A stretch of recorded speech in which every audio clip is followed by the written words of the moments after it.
السلام علیکم ورحمۃ اللہ وبرکاتہ۔ عام طور پر ہم میں سے بہت سارے لوگ یہ سوال کرتے ہیں کہ بھائی قرآن دوسری مذہبی کتابوں کی طرح ایک کتاب ہے، تو ہمارے لیے کیوں ضروری ہے کہ ہم قرآن کریم کو پڑھیں؟ کیوں بار بار زور دیا جاتا ہے کہ قرآن کریم سے جڑو، قرآن کریم سے اپنی زندگیوں کو وابستہ کرو؟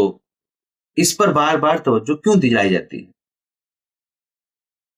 اگر اس سوال کا جواب ہم آپس میں ایک دوسرے سے معلوم کریں یا آپس میں کچھ لوگوں سے ہم جا کے پوچھیں کہ بھائی قرآن کریم کو پڑھنا کیوں ضروری ہے، تو ہمیں بہت سارے جواب مل سکتے ہیں۔ مثال کے طور پر کوئی کہے گا کہ بھائی یہ ہماری مذہبی کتاب ہے، کوئی کہے گا بھائی یہ اللہ کی کتاب ہے اس لیے اس کو پڑھنا چاہیے، کوئی کہے گا اس کو پڑھنے سے ثواب ملتا ہے، کوئی کہے گا یہ کتاب ہمیں سچا راستہ دکھاتی ہے۔ بہت ساری باتیں ہم کہہ سکتے ہیں، جن میں سے کچھ باتیں کچھ کم صحیح ہوں گی، کچھ زیادہ صحیح ہوں گی، اس طرح سے بہت ساری باتیں ہو سکتی ہیں۔ جب ہم قرآن کریم سے خود پوچھتے ہیں اے کتاب ہمیں تجھے کیوں پڑھنا چاہیے، اے اللہ کے کلام ہمیں تجھ سے کیوں وابستہ ہونا چاہیے، اپنی زندگیوں کو تیرے سے کیوں اٹیچ کرنا چاہیے، تو اس کا جواب ہمیں ملتا ہے، اور وہ دو پوائنٹس کی شکل میں ہمارے سامنے آتا ہے۔ ایک پہلی بات یہ کہ قرآن کریم کو پڑھنے کی سب سے اہم وجہ یہ ہے کہ یہ اس کائنات کی واحد کتاب ہے، اکیلی سنگل بک ہے، جو اپنے بارے میں جس کا یہ دعویٰ ہے، اعلان ہے، چیلنج ہے کہ اس کتاب کے اندر کسی بھی طرح کی کوئی کمی نہیں دکھائی جا سکتی۔ دنیا کی کوئی کتاب، بڑی سے بڑی کتاب، پاپولر سے پاپولر کتاب، اور خوب بہت بڑے بڑے ریکارڈز ریڈنگز کے اپنے نام کرنے والی کتاب، بہت زیادہ لاکھوں کی تعداد میں بکنے والی، سیل ہونے والی، لوگوں کے ہاتھوں میں پہنچنے والی کتاب بھی اس بات کا دعویٰ نہیں کر سکتی، اور اس کا رائٹر یہ کہہ نہیں سکتا کہ اس کتاب کے اندر ایک نقطے کے برابر بھی، ایک پوائنٹ کے برابر بھی کوئی کمی نہیں دکھائی جا سکتی۔ لیکن قرآن کریم یہ عجیب کتاب ہے، اور یہ اس کائنات کی، میں نے آپ سے کہا، پہلی اور آخری کتاب ہے جو اپنے بارے میں دعویٰ کرتی ہے کہ ذالک الکتاب لا ریب فیہ، اس کتاب میں ذرہ برابر کوئی شک نہیں، کسی چیز میں کوئی شک نہیں، کوئی ڈاؤٹ نہیں، اس کتاب میں کسی طرح کی کوئی کمی، کسی طرح کوئی نقص، کسی طرح کوئی فالٹ، کوئی چیز نہیں دکھائی جا سکتی۔ یہ کتاب اس معاملے بے مثال ہے، اس کی کوئی دوسری مثال نہیں پیش کی جا سکتی، کوئی دوسری نظیر نہیں پیش کی جا سکتی، کوئی ایگزامپل ایسے نہیں پیش کیا جا سکتا۔ لہٰذا جو کتاب اپنے بارے میں یہ دعویٰ کر رہی ہے، چیلنج کر رہی ہے، اعلان کر رہی ہے، تو ہمیں چاہیے کہ آخر ہم اس کتاب کو دیکھیں تو کہ اس کتاب کے اندر کیا ہے، کیسی کتاب ہے یہ جو اپنے بارے میں اتنا بڑا اس نے دعویٰ کر دیا۔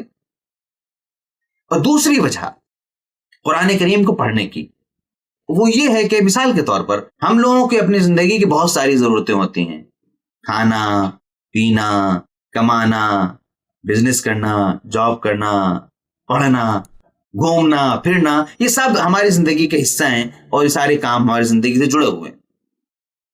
اب ہمارے سامنے یہ جب آ گئی بات کہ ہمیں یہ سب کام کرنے ہیں، اور یہ سب ہماری زندگی میں ہوتے رہتے ہیں کام، یہ چیزیں ہمیں کس نے بتائیں؟ کہ ہمارا نیچر ہمیں بتاتا ہے کہ ہمیں یہ کام کرنے چاہیے۔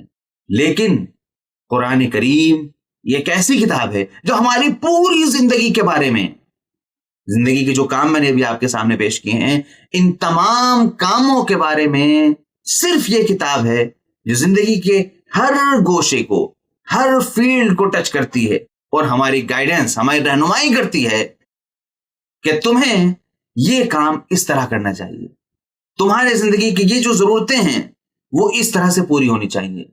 یعنی کیوں، کیسے، اس کا جواب ہمیں یہ کتاب دیتی ہے۔ یہ سب کام ہونے چاہیے، یہ سب ہمیں بہت سارے لوگ بتا سکتے ہیں، ہمیں پڑھنا چاہیے، ہمیں کمانا چاہیے، ہمیں کھیلنا چاہیے، کودنا چاہیے، ہنسنا بولنا چاہیے، کبھی کبھی رونا بھی چاہیے، اس طرح کی باتیں یہ سب لوگ ہمیں بتا سکتے ہیں. دنیا کے بہت سارے لوگ، چاہے وہ ریٹن ہو، لکھ کر ہو، یا بول کر ہوں، اپنی اسپیچ کے ذریعے ہوں، یا کسی بھی انداز سے ہمیں یہ سب چیزیں بتائی جا سکتی ہیں. لیکن یہ کام کیسے ہونا چاہیے؟ اس سوال کا جواب کیوں ہونا چاہیے، کیسے ہونا چاہیے، کس طرح ہونا چاہیے، ان سوالوں کا جواب اتنا پرفیکٹ، اتنا منظم، اتنا صحیح سٹیک، دنیا کی کوئی کتاب ان سوالوں کا جواب نہیں دے سکتی. جواب دیے جا سکتے ہیں، بہت ساری چیزیں لکھی جاتی ہیں، لاکھوں کروڑوں کتابیں ہیں جو ہمیں بتا سکتی ہیں کہ بھائی انسان کو کیا کرنا چاہیے، کیا نہیں کرنا چاہیے، کیسے کرنا چاہیے، ایٹیکیٹ سکھاتی ہیں، وغیرہ وغیرہ. سب چیزیں ہمیں بتائی جاتی ہیں، لیکن اتنے سٹیک انداز میں. اور جو ہمارے نیچر کا، فطرت کا، اندرون کا جو ایک تقاضا تھا کہ ہمیں کھیلنا کودنا چاہیے، ہمیں کھانا کمانا چاہیے، ہمیں ہنسنا بولنا چاہیے، اس نیچر سے اتنا زیادہ ریلیٹ کر کے، اتنا زیادہ جوڑ کر کوئی کتاب دنیا کی نہیں بتا سکتی ہے ہمیں کہ ہمیں زندگی کے سارے کام کس طرح کرنے چاہیے.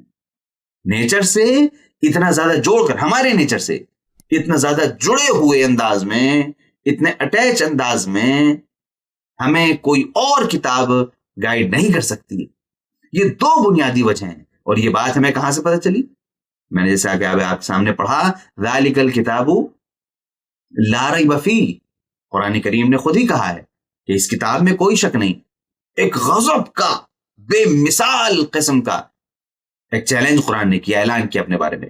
اور دوسری بات، اس کے فوراً بعد، ھدی للمتقین، یہ کتاب سیدھے راستے دکھاتی ہے ان لوگوں کو جو ہدایت حاصل کرنا چاہتے ہیں. یہ کتاب ان لوگوں کو سیدھے سچے راستے پر چلاتی ہے. یہ کتاب ان لوگوں کو گائیڈ کرتی ہے جو گائیڈنس چاہتے ہیں. جو حاصل کرنا چاہتا ہے، اس کتاب کا دروازہ اس کے لیے کھلا ہوا ہے. یہ ایک عظیم خزانہ ہے، بے مثال خزانہ ہے. اس کا منہ کھلا ہوا ہے ان لوگوں کے لیے جو اس خزانے کو حاصل کرنا چاہتے ہیں. وہ آئیں اور اس خزانے کو لے لیں، دامن بھر لیں، لوٹ لیں، اور اس کو جتنا زیادہ لے سکیں، اس سے جتنا فائدہ اٹھا سکے اٹھائیں. یہ دو بنیادی وجہیں ہیں، یہ دو بڑی وجہیں ہیں جن کی وجہ سے ہمیں قرآن کریم کو پڑھنا چاہیے، اس سے جڑنا چاہیے، اس سے اپنے آپ کو وابستہ کرنا چاہیے. جب پڑھنے کی بات آتی ہے تو پھر ہمارے سامنے فوراً یہ بات آ جاتی ہے کہ قرآن کریم کو پڑھنا، اس کو سمجھنا، صحیح انداز سے پڑھنے کی کوشش کرنا، صحیح انداز سے پڑھنے کو سیکھنا، اس کے معانی پہ غور کرنا، اس کی گہرائی میں اتر جانا، اس پر غور و فکر کرنا، اور اس کی روشنی میں اپنی زندگی کو روشن کرنا، اپنی زندگی کو مثالی بنانا، رہنما بنانا، ایک اچھی زندگی بنانا، اور اس کے بعد پھر اس کتاب کا پیغام دوسروں تک پہنچانا. یہ پورا ایک پروسیجر ہے. اس پورے پروسیجر کو فالو کرنا ہم سب کے لیے ضروری ہے. ظاہر بات ہے سب کچھ پہلے لمحے میں نہیں ہو جاتا، لمبا اس کے لیے وقت چاہیے، محنت چاہیے، کوشش چاہیے. اس کے سلسلے میں قرآن کریم ہمیں ہوشیار کرتی ہے. یہ کتاب، افلا یتدبرون القرآن، کیا لوگ قرآن پہ غور نہیں کرتے، قرآن کریم کو سمجھتے نہیں ہیں؟ ام علی قلوب اقفالها، کیا ان کے دلوں پر پتھر پڑ گئے، ان کے دلوں پہ تالے پڑے ہوئے ہیں، ان کے دل مردہ ہو گئے، ان کے دل پتھر سخت ہو گئے چٹان کی طرح، کہ یہ قرآن کو نہیں سمجھتے، قرآن کو سمجھنے کی کوشش نہیں کرتے. اس لیے قرآن کریم سے اپنی زندگی کو جوڑنا، اپنی زندگی کو منور کرنا، اور اس کی وہ ساری شکلیں جو بھی میں نے آپ کے سامنے پیش کی، ان ساری شکلوں کو اختیار کرنا، اپنانا. اس سلسلے میں اس آیت کریمہ کی روشنی میں قرآن کریم ہمیں متوجہ کرتا ہے، افلا یتدبرون القرآن ام علی قلوب اقفالها، کیا لوگ قرآن کریم کو سمجھتے نہیں ہیں یا ان کے دلوں پر تالے پڑے ہوئے ہیں؟ اور جب یہ بات آتی ہے کہ قرآن کریم کو سمجھنا چاہیے، اس کو پڑھنا چاہیے، اس پر غور و فکر کرنا چاہیے، اس کی روشنی میں اپنی زندگی کو سنوارنا چاہیے، تو فوراً سوال پیدا ہوتا ہے، ارے بھائی یہ تو اللہ کی کتاب ہے، یہ ہم کیسے کر سکتے ہیں؟ یہ تو بہت عظیم کتابیں، ہمارے بس کی کہاں بات ہے؟ قرآن کریم نے اس کے سلسلے میں اعلان کیا ہے، وَلَقَدْ يَسَّرْنَا الْقُرْآنَ لِلذِّكْرِ فَهَلْ مِن مُدَّكِرٍ، ہم نے اس کتاب کو آسان کر دیا. اللہ تعالیٰ خود فرما رہا ہے، ہم نے اس کتاب کو آسان کیا ہے نصیحت حاصل کرنے کے لیے، سبق لینے کے لیے. اس کو اختیار کرنے کے لیے، اسے اپنانے کے لیے، اس سے اپنی زندگیوں کو جوڑنے کے لیے ہم نے اس کتاب کو آسان کر دیا، بہت آسان ہے۔ فہل من مدکر، ہے کوئی سمجھنے والا، ہے کوئی غور و فکر کرنے والا؟ لہٰذا ہمیں سمجھنا چاہیے کہ قرآن کریم کو پڑھنے کی دو بنیادی وجہیں جو آپ کے سامنے پیش کی گئیں قرآن ہی کی روشنی میں، اور اس کے بعد پھر ہمیں کیا کرنا چاہیے، یہ مختصراً جو میں نے آپ کے سامنے باتیں پیش کی ہیں، ہمیں سمجھنا ہوگا کہ اب ہم اپنی زندگیوں سے وقت نکال کر کس طرح سے قرآن کریم کے لیے فارغ کرتے ہیں، کس طرح سے اپنی زندگیوں کو اس کتاب کی روشنی میں روشن اور منور کرتے ہیں، جگمگاتے ہیں۔ السلام علیکم ورحمۃ اللہ وبرکاتہ۔